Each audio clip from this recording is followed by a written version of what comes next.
ಈ ಮಧ್ಯದಲ್ಲಿ 3-4 ಕಾಯ್ದೆ ತಂದ್ರಿ. ಮೊದಲನೇ ಬಾರಿಗೆ ಇತಿಹಾಸದಲ್ಲಿ ರೈತರು ಎಷ್ಟು ಅನ್ನದಾತರು ಶಕ್ತಿವಂತರು ಅಂದ್ರೆ 700 ಜನ ರೈತರು ಪ್ರಾಣ ಕೊಟ್ಟ ಮೇಲೆ ಅವ್ರ ಒತ್ತಡಕ್ಕೆ ಮಣಿದು ಇವತ್ತು ನೀವು ಕೆಲವು ಕಾಯ್ದೆನ ವಾಪಸ್ ತೆಗೆದುಕೊಂಡು ನಮ್ಮ ರಾಜ್ಯದಲ್ಲೂ ಆ ಕಾಯ್ದೆನ ನಾವು ಅದನ್ನ ಚೇಂಜ್ ಮಾಡಕ್ಕೆ ಹೊರಟ್ರೆ ನೀವು ಇಲ್ಲಿ ವಿರೋಧ ಮಾಡಿದ್ರಿ, ಅಲ್ಲಿ ಒಪ್ಕೊಂಡ್ರಿ. ಇಲ್ಲಿ ನಾವು ಕಾಯ್ದೆನ ವಿರೋಧ ಮಾಡಬೇಕು ಅಂತ ನಮ್ಮ APMC ಬೇರೆ ಬೇರೆದೆಲ್ಲ ನಾವು ಮಾಡಕ್ಕೆ ಹೋದ್ರೆ ಅದಕ್ಕೆ ವಿರೋಧ ಮಾಡಿದ್ರಿ. ನಾನು ಉದ್ಯೋಗದ ವಿಚಾರ ಹೇಳಿದ್ರಿ, 2 ಕೋಟಿ ಉದ್ಯೋಗ ಕೊಟ್ಟದ್ನ ಒಂದು ಪಟ್ಟಿ ರಿಲೀಸ್ ಮಾಡಿ, ಯಾರಿಗೆ ಉದ್ಯೋಗ ಕೊಟ್ಟಿದೀವಿ ಅಂತ, ಯಾರ್ಯಾರಿಗೆ ಉದ್ಯೋಗ ಕೊಟ್ಟಿದೀವಿ ಅಂತ ಒಂದು ಪಟ್ಟಿ ರಿಲೀಸ್ ಮಾಡಿ. ಆಮೇಲೆ ಬರೀ ನಾನು ಜಾಸ್ತಿ ದೊಡ್ಡ ಅವರ ಭಾಷಣ ನಾನು ಮಾತಾಡೋಕೆ ಹೋಗುದಿಲ್ಲ. ಪ್ರಣಾಳಿಕೆ ಇದು ಬೇಸಿಕ್, ಒಂದು ಯುವ ಸಮುದಾಯಕ್ಕೆ, ಒಂದು ಎಲ್ಲ ಕುಟುಂಬಕ್ಕೂ ಕೂಡ ಒಂದು 15 ಲಕ್ಷ, ಇನ್ನೊಂದು ರೈತರ ಬದುಕಿಗೆ ಆದಾಯ ಡಬಲ್ ಮಾಡುತ್ತೆ. ಇವು 3 ಕೇಳಿ ಪ್ರಶ್ನೆ. ಆಮೇಲೆ ನಿಮ್ಮ ಮ್ಯಾನಿಫೆಸ್ಟೋ, ಹಳೆ ಮ್ಯಾನಿಫೆಸ್ಟೋನೇ ಹಳೆ ಮಾತೆ ನಿಮ್ಮ ಕೈಲಿ ನಡ್ಸೋಕ್ಕಾಗಲಿಲ್ಲ ಅಂದಮೇಲೆ ಈಗೇನು ನೀವು ಮ್ಯಾನಿಫೆಸ್ಟೋ ಹೇಳಲಿಕ್ಕೆ ಸಾಧ್ಯ? ಈಗೇನು ಆಶ್ವಾಸನೆ?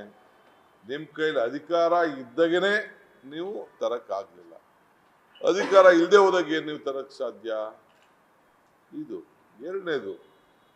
ನಾನು ಬೆಳಗಾಂನಲ್ಲಿ ನಾವು ಏನು ಮಾತು ಕೊಟ್ಟಿದ್ದು, ಇಲ್ಲಿ 2 ಗ್ಯಾರಂಟಿ ಕೊಟ್ಟು, ಒಂದು ಯುವ ನಿಧಿನೂ ಇಲ್ಲಿ ಅನೌನ್ಸ್ ಮಾಡಿ, ಗೃಹಜ್ಯೋತಿ ಯುವ ನಿಧಿ ಬೆಳಗಾಮಲ್ಲೇ, ಒಂದು ಬೆಂಗಳೂರಲ್ಲಿ, ಒಂದು ಮಂಗಳೂರಲ್ಲಿ, 4 ಅನೌನ್ಸ್ ಮಾಡಿದ್ರು.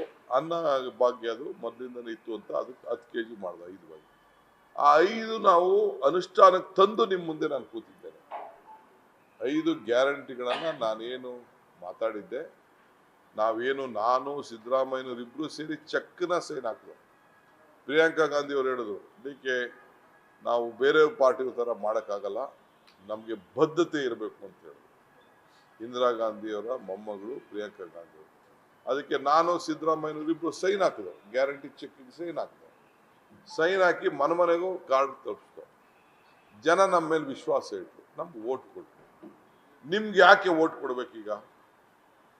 ನಿಮ್ಗೆ ಏನಾದ್ರು ಒಂದು ಕೊಟ್ಟು ಮಾತನ್ನ ಉಳಿಸ್ಕೊಂಡಿದ್ರೆ, ಇಲ್ಲ ನಿಮ್ಮ ಆಡಳಿತದಲ್ಲಿ ಇಂಥ ಬದಲಾವಣೆ ತಂದಿದ್ರು. ಈಗ ಕೊರೋನಾ ಬಂತಪ್ಪ, 20 ಲಕ್ಷ ಕೋಟಿ ಕೊಟ್ಟಿದ್ದೀವಿ ಅಂತ ನಿರ್ಮಲಾ ಸೀತಾರಾಮನ್ ಹೇಳಿದ್ರು. 20 ಲಕ್ಷ ಕೋಟಿ. ನೀವೊಂದು ಪಟ್ಟಿ ಬಿಡುಗಡೆ ಮಾಡಿ. ಈಗ ನಿಮ್ಗೆ ಅಡ್ವರ್ಟೈಸ್ಮೆಂಟ್ ದುಡ್ಡಿದೆಯಲ್ಲ, ಎಲ್ಲ ದುಡ್ಡಿದೆಯಲ್ಲ, ಬೇಕಾದಷ್ಟು ದುಡ್ಡಿದೆಯಲ್ಲ, ನೀವೆಲ್ಲ ಒಂದು ಪಟ್ಟಿನ ಬಿಡುಗಡೆ ಮಾಡಿ. ನೀವು ಪಟ್ಟಿ ಬಿಡುಗಡೆ ಮಾಡಿ, ಯಾರ್ಯಾರಿಗೆ ಎಷ್ಟು ದುಡ್ಡು ರೈತನಿಗೆ ಹೋಗಿದೆ, ಡ್ರೈವರ್ಗೆ ಎಷ್ಟು ಹೋಗಿದೆ, ಸ್ವೀಪರ್ಗೆ ಎಷ್ಟು ಹೋಗಿದೆ, ಬಟ್ಟೆ ಹೊಲಿಯೋನ್ಗೆ ಎಷ್ಟು ಹೋಗಿದೆ, ಬಟ್ಟೆ ಹೋಗಿದೆ, ಸವಿತಾ ಸಮಾಜದವ್ನಿಗೆ ಏನು ಹೋಗಿದೆ, ನೀವೊಂದು ಬಿಡುಗಡೆ ಮಾಡಿ, ಯಾರ್ಯಾರಿಗೆ ಸಹಾಯ ಮಾಡಿದ್ದೀರಿ ಅಂತ. ನೀವು ಕೋವಿಡಲ್ಲಿ ಆಕ್ಸಿಜನ್ ಇದನ್ನು ಕೊಟ್ಟದಕ್ಕೆ ಫಸ್ಟು ದುಡ್ಡು ಫಿಕ್ಸ್ ಮಾಡಿದ್ರಿ. ನಾವೆಲ್ಲ ಉಗಿದ ಮೇಲೆ ತಿರ್ಗಾ ಆ ಸರ್ಟಿಫಿಕೇಟು, ಆ ಕೋವಿಡ್ ಸರ್ಟಿಫಿಕೇಟ್ ಇದಕ್ಕೆ ಇದನ್ನು ಹಾಕಿದ್ರಿ, ಫೋಟೋ ಹಾಕಿದ್ರಿ. ಡೆತ್ ಸರ್ಟಿಫಿಕೇಟ್ ಯಾಕೆ ಫೋಟೋ ಹಾಕಲಿಲ್ಲ ನೀವು? ಮೋದಿ ಫೋಟೋ ಹಾಕ್ಬೋದೈತಲ್ಲ, ಮೋದಿ ಫೋಟೋ ಅದಕ್ಕೆ ಹಾಕಿ. ಕೋವಿಡ್ ಸಂದರ್ಭದಲ್ಲಿ ಏನು ಮಾಡಿದ್ರಿ? ಈ ಕ್ಷೇತ್ರದ MP ಸುರೇಶ್ ಅಂಗಡಿ ಪಾಪ ಬಹಳ ಗೌರವಾರ್ಥ ಮನುಷ್ಯ. ಆತ ಸತ್ತಾಗ ಈ ಕ್ಷೇತ್ರದ ಜನತೆಗೆ ತಗೊಬಂದು ಸೆಂಟ್ರಲ್ ಮಿನಿಸ್ಟ್ರು ಒಂದು ಗೌರ್ಮೆಂಟ್ ಏರ್ಕ್ರಾಫ್ಟ್ ತಂದು ಈ ಜನ ನೋಡ್ಕೊಳ್ಳಿ ಅಂತೇಳಿ ಅವ್ರ ಮಕಾರು ನೋಡ್ಕೊಳ್ಳೋಕ್ಕೆ ನೀವು ಅವಕಾಶ ಕೊಡಕ್ಕೆ ಆಗ್ಲಿಲ್ಲ ಅಂತಂದ್ಮೇಲೆ ನಿಮ್ದು ಯಾವ್ದು ಆಡಳಿತ ರೀ? JCB ತಗೊಂಡೋಗಿ ಹೆಣನ ಹಂಗೆ ತಳ್ತಾ ಇದ್ರಿ. ಡೆಲ್ಲಿಲೂ ತಳ್ತಾ ಇದ್ರಿ, ಬಳ್ಳಾರಿಲಿ ತಳ್ತಾ ಇದ್ರಿ, ಎಲ್ಲ ತಳ್ತಾ ಇದ್ರಿ. ಅದೇ DK ಸುರೇಶ್ ಇದ್ದಿದ್ದು ಒಬ್ಬ MP.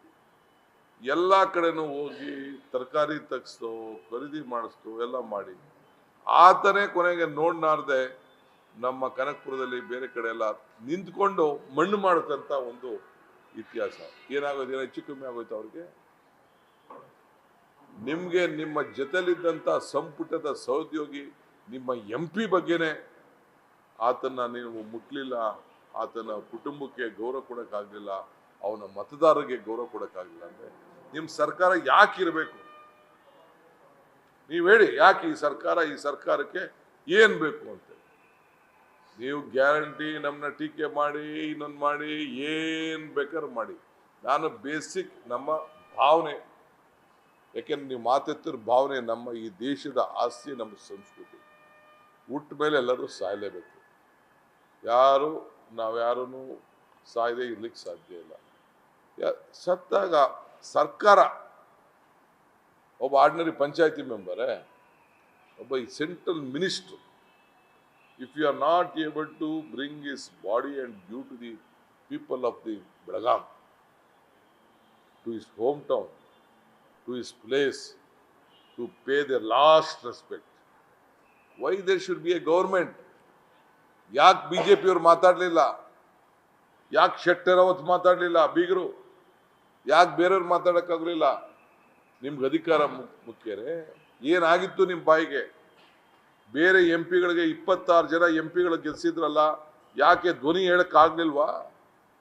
ಏನ್ ಡಿಫೆನ್ಸ್ ಮಿನಿಸ್ಟರ್, ಈಗ ಪ್ರೈಮ್ ಮಿನಿಸ್ಟರ್ ಬರ್ತಾರೆ ಅಂತಂದ್ರೆ 25 ಫ್ಲೈಟ್ಗಳು ಬರ್ತವೆ, ಏನ್ ದೊಡ್ಡ ದೊಡ್ಡ ಹೆಲಿಕಾಪ್ಟರ್ಗಳು ಬರ್ತವೆ,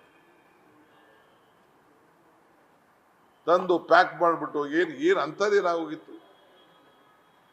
ಹಂಗಾರೆ ಎಲ್ಲ ಹೆಣ ಮಣ್ಣು ಮಾಡಿದವ್ರದ್ದೆಲ್ಲರೂ ಹೋಗ್ಬಿಟ್ರ? So this is not end, ಇದು ವ್ಯಾಪಾರದಲ್ಲಾಗ್ಲಿ ಹಣದಲ್ಲಾಗ್ಲಿ ಅಳತೆ ಮಾಡೋಕ್ಕಾಗುದಿಲ್ಲ. ಇದು ಮಾನವೀಯತೆ. ಈ ಮಾನವೀಯತೆನೇ ನಿಮ್ಗಿಲ್ಲ ಅಂತ ಅಂದಮೇಲೆ ಇನ್ನೇನು ನಿಮ್ಗೆ ಓಟ್ ಕೇಳಲಿಕ್ಕೆ ಸಾಧ್ಯ? ಇಲ್ಲ ಬದುಕಿನ ಬಗ್ಗೆ ನೀವು ಕೇಳಲಿಲ್ಲ, ಇಲ್ಲ ಮಾನವೀಯತೆ ಕೇಳಲಿಲ್ಲ, ಬರೀ ದೇವಸ್ಥಾನ. ಯಾವ ದೇವಸ್ಥಾನ? ರಾಜೀವ್ ಗಾಂಧಿಯವರು ಪೂಜೆ ಮಾಡಿಸಿದ್ರಲ್ಲ, ಏನ್ ದೇವಸ್ಥಾನ? ಎಲ್ಲಿದೆ ಗಾಳಿ? ನಿಮ್ಮ ಗಾಳಿ ನನಗೆಲ್ಲೂ ಯಾವ ಗಾಳಿದು ಕೇಳ್ತಾ ಇಲ್ಲಪ್ಪ. ಗಾಳಿ ಇರೋದು ಒಂದೇ ಒಂದು ಗಾಳಿ, ಬಡವ್ರ ಬದುಕಿಗೋಸ್ಕರ ಅವ್ರ ಹೊಟ್ಟೆ ತುಂಬ್ತಾ ಇದೆ. ಕೊಲ್ಲೂರು ಮೂಕಾಂಬಿಕೆಗೆ ಹೋಯ್ತಾವ್ರೆ, ಸೌದತ್ತಿಗೆ ಹೋಯ್ತಾ ಇದ್ದಾರೆ, ಎಲ್ಲ ಮಾವನ ಮನೆಗೆ ಹೋಯ್ತಾ ಇದ್ದಾರೆ, ಅತ್ತೆ ಮನೆಗೆ ಹೋಯ್ತಾ ಇದ್ದಾರೆ, ಅಪ್ತಿರ ಮನೆಗೆ ಹೋಯ್ತಾ ಇದ್ದಾರೆ, ಕೆಲ್ಸಕ್ಕೆ ಹೋಯ್ತಾ ಇದ್ದಾರೆ, ಧರ್ಮಸ್ಥಳಕ್ಕೆ ಹೋಯ್ತಾ ಇದ್ದಾರೆ. ಎಲ್ಲ ಅದಕ್ಕೂ ನಿಮ್ಮ ಪಾರ್ಟಿ NDA ಪಾರ್ಟ್ನರ್ ಅವರು ಬಾಯಿ ಬಂದಾಗೆ ಮಾತಾಡ್ತಾ ಇದ್ದಾರೆ. ನ್ಯೂಸ್ ಫಸ್ಟ್, ನಿರ್ಭೀತಿಯಿಂದ ನಿಮ್ಮ ಪರವಾಗಿ.